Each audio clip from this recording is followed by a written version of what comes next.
Millions of students all across Indonesia study, prepare, work, save up, and pay millions of rupiah every year to get into higher education/enter college. But the question is, does putting those hard hours of work really pay off? Does everyone have a fair chance into getting into a university/college? Well, ladies and gentlemen, the answer is no. It is evident that our country has a wide financial gap between its upper class, middle class, and also poor.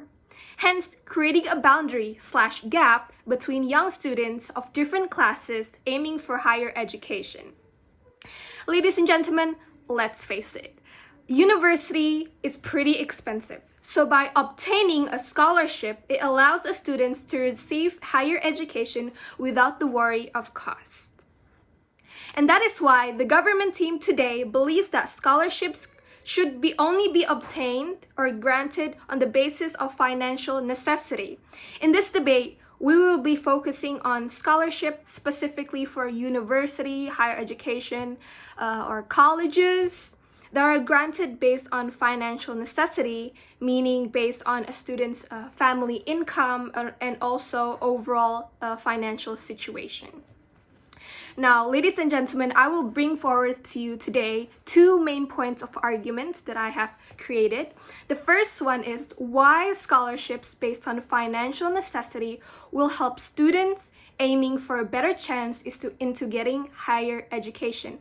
My second point is how scholarship based on financial necessity will affect/impact said students and the country as a whole. Now, let's get into my arguments. Firstly, continuing or saying my first argument again, why scholarship based on financial necessity will help students aiming for a better chance into getting higher education. The first reason why is scholarships based on financial necessity will give the lower income students or students on lower financial classes have a chance to pursue higher education without any worries. Why is that?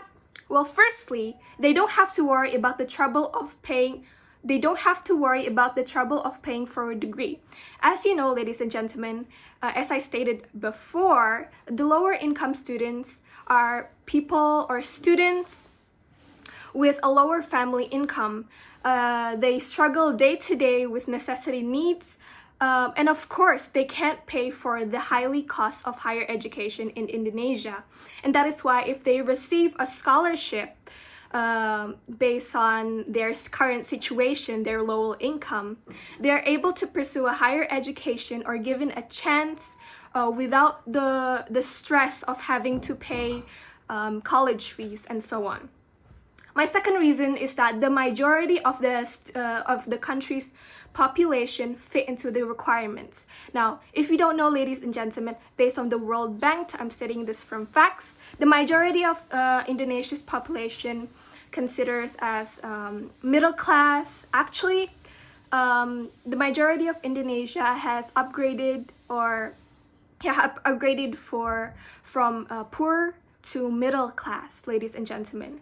But the majority of Indonesia actually categorized as aspiring middle class. Aspiring middle class means that they have an opportunity to keep going and upgrade a class, but they have a lot of push downs and a lot of factors that can push them back down to the lower class. Now, if we give this majority of the countries a chance to get higher education and to give them an opportunity to push forward themselves, it will be great and it will help the majority of the population, ladies and gentlemen. We will move on to my second point of argument on how scholarships based on financial necessity will affect/impact said students and country as a whole.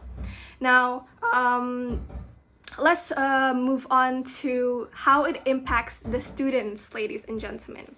First of all, it will improve their overall living conditions. The students that are obtaining these scholarships based on the financial necessity are students, as I said before, with lower income. Hence, their living conditions aren't necessarily the best, or some even aren't necessarily up to standard of the living conditions. And why it will improve the overall living condition, ladies and gentlemen, these scholarships will give them the money necessary needed to improve, to gain education, but also to gain living expenses, because places that give out these scholarships have money, and they're gonna give it away, and they're gonna also cover living expenses. So that's why the majority of students that was coming for lower income will improve their living, because their living expenses are also already covered by these sponsors, by these schools. My second point is that it lets students invest in their future. Now, ladies and gentlemen, it is a common perception that if you get into college, you get a degree and you get a job and you improve your overall living conditions. And that is true if we look at the aspiring middle class and the lower class income that we prioritize in this motion. If they get a chance to get a college degree without any worries, they can get a stable job, which means improving their overall condition, and it lets them have an opportunity to help.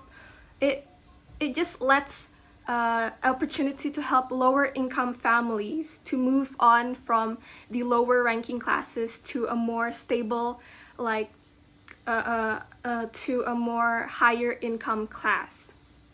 And it will also help with future generations, ladies and gentlemen. If we let these students from lower income improve their overall life and give them a job and have a stable living condition, it would also affect their kids and future generations, so that future generations can also have a good education and a stable job and improve their overall quality of life. And it becomes a cycle, ladies and gentlemen. My second point is that how it affects and impacts the country as a whole, ladies and gentlemen, not just the students. Why? The reason is it decreases